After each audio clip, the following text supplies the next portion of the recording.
स्वामी समर्थ. कसे आहेत सगळे? आज मी खूप दिवसांनी लॉंग व्हिडिओ टाकत आहे, कारण का सध्या मी शॉर्ट्सच टाकते, कारण का लॉंग व्हिडिओ नाही टाकत आहे.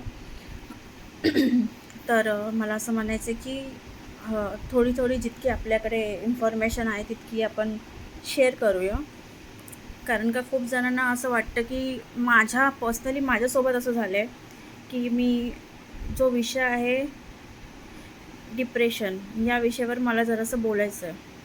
की खूप सारी लोकं असं वाटतं मला की आपण बोलतो ना की त्यांना कधी-कधी कळत नाही की त्यांना काय होतंय. मी ह्याच्यावर कोणाचं नाही, फक्त माझं उदाहरण देते, का जे माझ्यासोबत झालं. जेव्हा मी डिप्रेशनमध्ये गेले होते ना, तेव्हा सिरियसली सांगू तर कोणी आपल्याला सांगणारं नव्हतं. आणि हां, पहिली गोष्ट, तुम्ही जर नॉर्मल डॉक्टरकडे गेलात, ECG केलात, रिपोर्ट काढलात, तरी तुम्हाला त्याच्यामध्ये काहीही सापडणार नाही. आत्ता परत माझी एन्झायटी खूप वाढली होती आणि मी परत पॅनिक करून गेले होते आणि परत जाऊन मी आता रक्त दिलं होतं, टेस्ट केले होते माझे. तेव्हा पण त्या रिपोर्टमध्ये काही नाही निघालं. सो माझी एन्झायटी वाढली होती थोडीशी.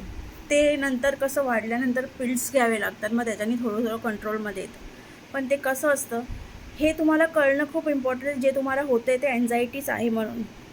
तर त्याचं उदाहरण असं मी देईल की जर तुम्हाला खूप जास्त पोटाचा त्रास होत असेल, काही समजत नाही, तुम्ही सगळं व्यवस्थित खाताय पिताय, तरी पण तुम्हाला पोटाचा त्रास होत असेल, पोटामध्ये असं बटरफ्लायसारखं होतं ना कधी कधी असं, आणि कधी कधी घाबरल्यासारखं होतं, कधी कधी घाम येतो, थंड घाम येतो आणि एकदम विचित्र वाटतं आपल्याला, बाहेर खूप जास्त साऊंडचा आवाज आपल्याला सहन होत नाही, आपलं तडक आपल्या डोक्यामध्ये जातं, आपल्याला असं वाटतं खूप सारी लोकं एकत्र बोलत आहेत तर आपल्याला त्रास होतो. मेन झोप न येणं, सगळ्यात मोठी गोष्ट. या मेन जे पण तुम्हाला मी आता सांगते हे ट्रिगर करणारे पॉईंट आहे आणि हे इम्पॉर्टंट आहे म्हणून मी तुम्हाला सांगते. या सगळ्या गोष्टींनीच एन्झायटीचं पहिल्यांदा आपल्याला कळतं. आणि हे पोटाचं का मी सांगते माहिती आहे, पोटाचं डायरेक्ट कनेक्शन आहे ना आपल्या डोक्याशी असतं. हे मी नाही, हे डॉक्टर बोलतात. सो जेव्हा आपल्याला काही प्रॉब्लेम होते ना, सगळ्यात पहिला तुम्ही नोटीस केला, तुम्ही जेव्हा खूप जास्त नर्वस होता कोणत्या पण गोष्टीला घेऊन, तर सगळ्यात पहिलं तुमच्या पोटामध्ये, आपण बोलतो ना पोटात गोळा येतो, तसा त्रास होतो. तर मला असं वाटतं ना की ह्या गोष्टीच्या आपल्याला होतात, ते एक पॅनिक सिच्युएशनमध्ये होतात. आणि सगळ्यात मोठी गोष्ट, जेव्हा पॅनिक अटॅक होतो, पॅनिक अटॅक जेव्हा येतो तर समजून घ्या मान आपली कंडिशन हार्ट अटॅक आल्यासारखी होते. पण त्यात घाबरायची गोष्ट नाही आहे. मी तुम्हाला सांगते, चिल्ड पाणी पियायचं, कधी पण थंडगार, अगदी थंडगार पाणी. पिल्स तर डॉक्टर देतात आपल्याला एन्झायटी कमी करायला, पण तुम्हाला अगर समजा एन्झायटी पिल्स आपल्याकडे नाही आहे, अवेलेबल नाही आहे, आता सध्या तुमच्या बॅगेत नाही आहे, तुम्ही अशा सिच्युएशनमध्ये आहेत, तर सगळ्यात पहिला ना बर्फ टाकलेलं पाणी पिया. त्याच्याने तुम्हाला लगेच, जे आपण बोलतो ना छातीमध्ये धडधड होतं, लगेच डोक्याला आपले सिग्नल. आणि जेव्हा पण असं होईल ना, तुम्ही आजूबाजूचे आवाज आहे ना शांतपणे ऐका, 5-6 आवाज ऐका, 2-4 जागेला बघा, डोळे फिरवा, कलर 4-5 कलर बघा, उलटं मोजणं असतं, उलटं मोजायचं असतं, ते मोजा. त्याच्याने पण आपली एन्झायटी खूप टायमाने कंट्रोलमध्ये होते आणि पटकन असं डॉक्टरकडे पळत धावत आपण जातो. मी स्वतः गेली आहे म्हणून मी तुम्हाला ही सगळ्या गोष्ट सांगू शकते. कारण का मला तर असं वाटलं आपली गेली बाबा, मी तर आता गेली, अशी सिच्युएशनसुद्धा येते, हे मी सांगते. आणि असं जेव्हा आपल्याला घाबरतं आणि आपले हातपाय अगदी गळून जातात, थंड पडतात, हातपाय कापतात, पाय कापतात लिटरली, ती जी सिच्युएशन असते ना, तो नॉर्मल व्यक्ती जो आपल्याला ऐकतोय ना, तो सुद्धा ती सिच्युएशन समजू शकत नाही, जेवढं आपल्याला ज्या वेळेस होतो हे फक्त आपणच समजू शकतो. आणि जो डॉक्टरला जेव्हा तुम्ही ही गोष्ट बोलता तेव्हा तो तुम्हाला सांगतो की हे काय आहे, आणि त्याच्यावरती तो मेडिसिन स्टार्ट करतो. हां, पण मी हेच बोलेल की मेडिसिन ठीक आहे, पण जितकं आपल्याला जेव्हा कळतं आपल्या डोक्याला की आपल्याला एन्झायटी आहे, तर त्याच्याशी डील करणं तुम्हाला यायलाच पाहिजे. तुम्ही आपल्या घरामध्ये कलरफुल काहीतरी असे फोटो लावा.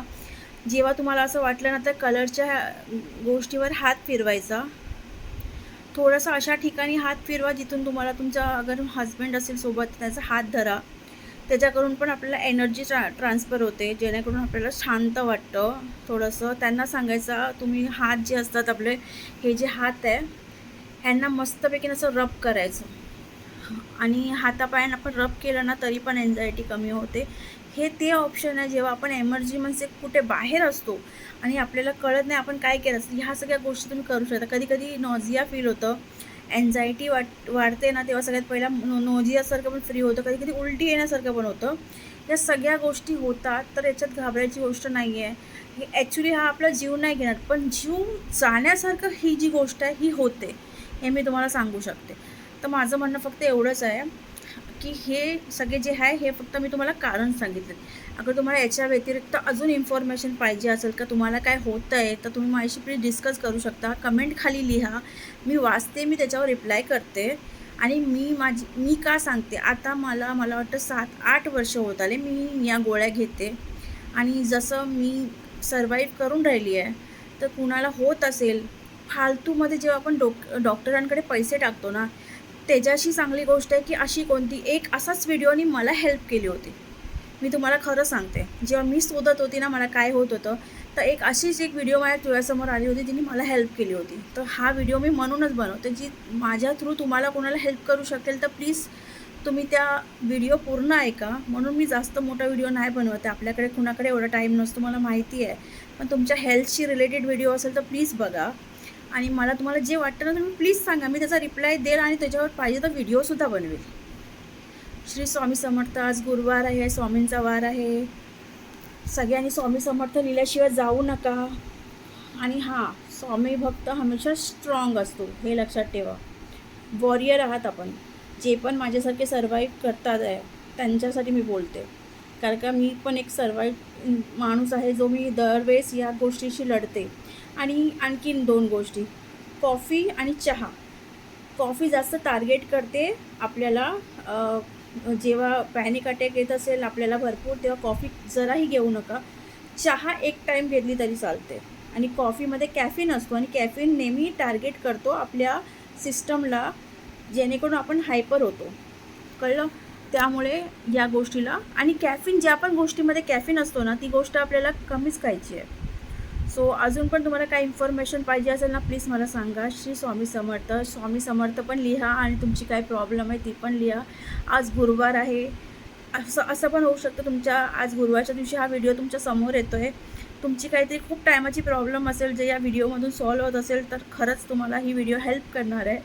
शेअर करा. अगर कुणाला असं तुम्ही बघताय ज्याला खूप टाईमपासून अशी प्रॉब्लेम आहे, जो अशा काही गोष्टीची तुमच्याकडे सांगत असेल, यार मला असं होतं आहे, मला तसं होतं आहे, तुम्ही गोष्ट ह्या व्हिडिओ त्याला शेअर करा आणि त्याला सांगा तू बघ, आणि त्याला जे वाटतं ते त्याला लिहायला सांगा. मग मी कमेंटमध्ये त्याचं उत्तर देते, कारण का आपण जेव्हा या गोष्टीवर जातो तर आपल्याला खूप नॉलेज होते. तर आपण ते एक तरीकेने आपण बोलू ना, काउन्सिलिंग टाईप मी करू शकते, व्यक्तीला समजावू शकते, कारण का ते लगेच घाबरतात. मी सुद्धा घाबरली होती, अक्षरशः मी रडली पण आहे. सो बस मी एवढंच बोलेल. स्वामींचं नाव घ्या, सगळं बरोबर होईल. स्वामींचा हात आपल्या डोक्यावर नेहमी राहील. श्री स्वामी समर्थ. थँक्यू.